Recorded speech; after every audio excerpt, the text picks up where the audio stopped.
David, let me ask you a couple of things they're asking me. Josh says, ask him about the case of Dennis Martin in the Smoky Mountains and what he was told by Dennis's father about the FBI agent on the case.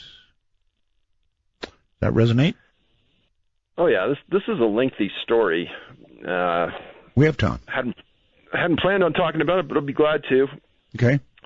Dennis was a 6-year-old boy, and he and his dad, his grandpa, and his brother went up to a location in Great Smoky Mountains National Park called Spence Field. It was Father's Day in the early 60s, and they were camping out, and during the day, the kids and the grandpa and the dad were playing and having fun. They were sitting at a corner of the park up near the edge of the forest in this big field, and they were running around, and this other family comes up to them and asks Mr. Martin if the kids could play together. Sure. And he said, absolutely, this is great. And the other man leans down and introduces himself, and his last name was Martin as well, which is quite a coincidence. It is. And the kids start playing together, and they decide they're going to play hide and seek. And, one guy's looking, and all the kids run off and hide. And Mr. Martin said that he watched his son Dennis go behind a tree right at the edge of the meadow. And after everybody said come out, Dennis didn't come out. And Mr. Martin said he got up, never took his eyes off the tree, walked towards it. His son wasn't there. Well, right next to this tree was the Appalachian Trail. He said that he ran nonstop for 2 miles down that trail and never found his son, came back, told his dad to go down the hill, get park rangers, and that started one of the biggest searches in that part of the country ever. And it also, that afternoon, it started to rain, and it rained there nonstop for a week and a half. So during the search efforts, the FBI sent an agent to the park to quote-unquote monitor the case. Mm-hmm. And he teamed up with another park ranger that monitored the case. Now, at that time, after a couple days, the Green Berets show up via helicopter into the park. They land, they get out, and they set up a base with their own communications. The park rangers come over and say, hey, we could team up together, we could work since we know the park, blah, blah, blah. They said, nope, we work alone. And contrary to what you will hear out there by some people, there was never anything definitive about who called the Green Berets in. Because I have a report that's about 4 inches thick, and I've gone through it 6 times, and nobody wants to stake a claim into who called them and why they were there. 2 times, I've filed Freedom of Information Act requests with the Department of the Army asking for the orders for that Green Beret team on that date. 2 times, Art, I never even got a response. It wasn't a denial. Yeah, somebody did somebody have a very close, high-placed friend in the military? If they did, it's not in any report I ever saw. So the Green Beret were there for about a week. They pull out. Mr. Martin never left the park for 6 weeks. I understand. Now, as Dennis was disappearing, unbeknownst to anybody at Spence Field, there's a family that's at the bottom of the park that drives in, goes up to a park ranger and says, we want to go to a location where we can see a bear. And the rangers tell them to go to this place called Rowan's Creek. So mom, dad, kids start walking up this pretty rural area, not a real defined trail, up this slow canyon. And as they're getting up there, they hear a scream, defined as a deafening scream. Now, the last name of this family is pretty coincidental as well. Their last name was Key, K-E-Y, and this is the key part of the case. As they're walking up this valley, the younger son says, Dad, look up there. I see a bear on the side of the hill. The father looks up on the hill and says, no, son, that's not a bear.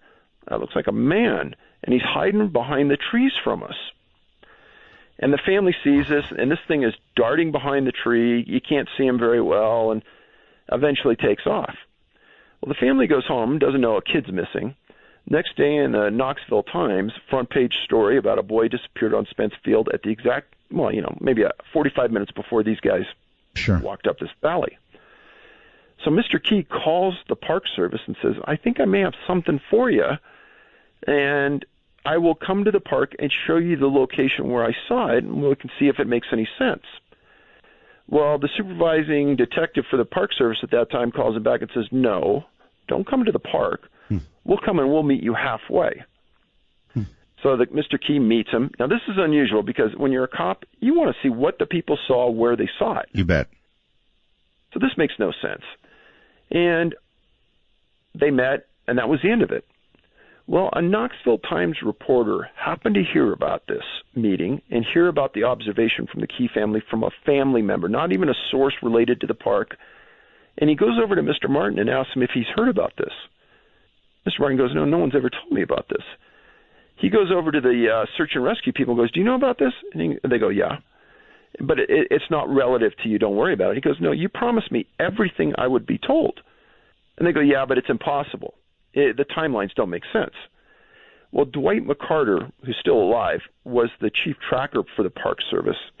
And Mr. Martin went to him and told him, this is the time, this is the place, could it be?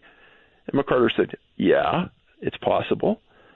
He goes, why don't you and me make that hike tomorrow and see how fast we can make it? Right. The next day, Mr. Martin and McCarter make that hike in plenty of time. And Mr. Martin knew then that the Park Service was holding something from him and wasn't telling him the whole story during the entire search effort. Make a longer story very short here. At the end of 6 weeks, eventually everybody pulls out. They don't find anything. Contrary to what you may read somewhere, there was never any evidence Dennis was anywhere. They essentially found nothing to prove he was anywhere in the area they were searching.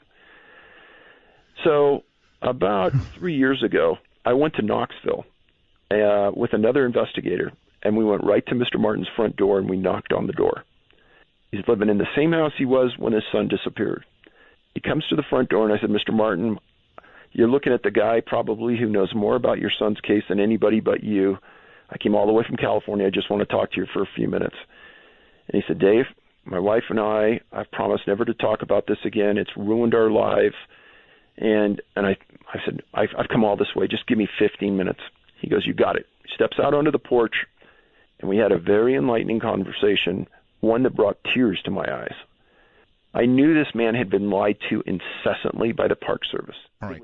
Here's David Paulides. And David, you were on the porch with this man who finally granted you, 15 minutes to talk about this case. What did he say? So there's two of us talking to Mr. Martin, and he said, Dave, you know, you've read the reports. You know that they lied to me, and they continued to lie to me today. And he said that that timeline about what the Key family saw and my son disappearance, he goes, it worked because I walked it with McCarter. And he said it was obvious that the FBI and the National Park Service didn't want me to know about the Key family, and that's why they kept it away from me. And I did later interview McCarter about all this, and he substantiated everything Mr. Martin said. And one thing I always ask people when I'm interviewing them is I say, so is there anything about this incident that I didn't talk to you about that I should really know about? Right. And I said, and he looks at me, he goes, absolutely there is. He goes, you wrote about a series of disappearances in the park and around the park at that time frame. I said, yes. And he says, and you wrote that an FBI agent monitored all of those cases. I said, that's correct. His name was Jim Reich. And he goes, do you know whatever happened to Mr. Reich or Agent Reich? I said, no. He said he committed suicide. Oh. And we confirmed that a month later by talking to another agent that worked with him. And the only thing he would confirm is that Reich did commit suicide.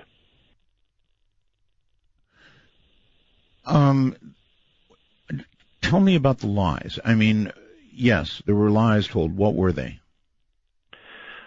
So for starters, they never told Mr. Martin about the Key family. Okay. When he found out about the Key family, they said that the timeline between the disappearance and what they saw didn't fit. He asked about why the Green Berets were there. Mm-hmm. They didn't tell him.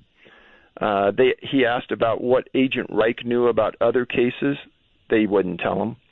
He asked him if there was any evidence that his son was abducted.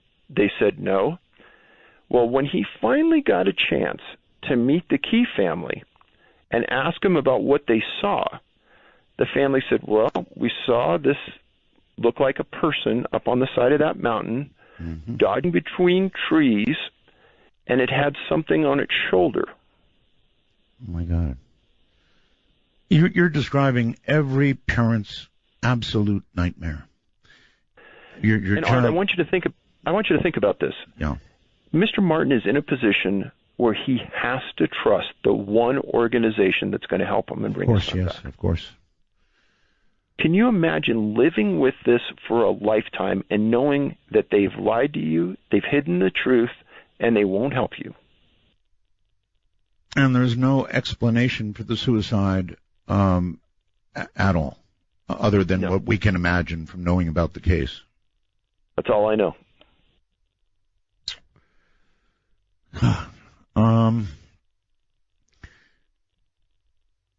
In how many cases that you've investigated, David, has a medical examiner actually been able to come up with a cause of death? Well, there's been more than a few, and usually it comes out to being hypothermia. Mm-hmm. I would think perhaps stroke and heart attacks, that kind of thing as well, people not used to the exertion. Actually, I've never seen a stroke as a determination. And there may be a heart attack, but I honestly don't remember one. The creature or the being that you described, or was described to you, I guess is more accurate, a lot of people are going to think that's Bigfoot. And that's the place where a lot of people like to go. And you got to understand that not only did I talk to Mr. Martin, but then I went back and we interviewed McCarter twice, the head tracker for the Park Service. Right. And I said, hey, is all of this true, what Mr. Martin said? He looked me in the eye, he looked the other guy in the eye, and he says, it's all true. I said, then what was it that that the Key family saw on the side of that mountain? And he said, a couple months before Dennis disappeared, there was a park ranger that stopped somebody in the park, and they got in a fight, and the park ranger was beaten pretty bad. And this was before the park rangers carried guns, even before law enforcement guys in the parks carried guns. Okay. And he says, Dave, there was a group of people at the time, and he goes, there probably still is, that live off the grid, that wear furs over their shoulders, that live in the park, that we can't control, and they do petty crimes. And he goes, this is what probably took Dennis, but nobody wants to admit it. No, it's not a petty crime. Or even close. That isn't for sure. Yeah. Yeah. What about signs of foul play? I mean, at these various sites where these people disappeared, obviously when law enforcement of whatever sort goes in, they're going to look for any signs of foul play at all. Not just scents. Sometimes the dogs can do it, sometimes the dogs can't do it. More times than not, they can. But, I mean, they're going to look for other signs of foul play, right? Absolutely. Nothing? Nothing.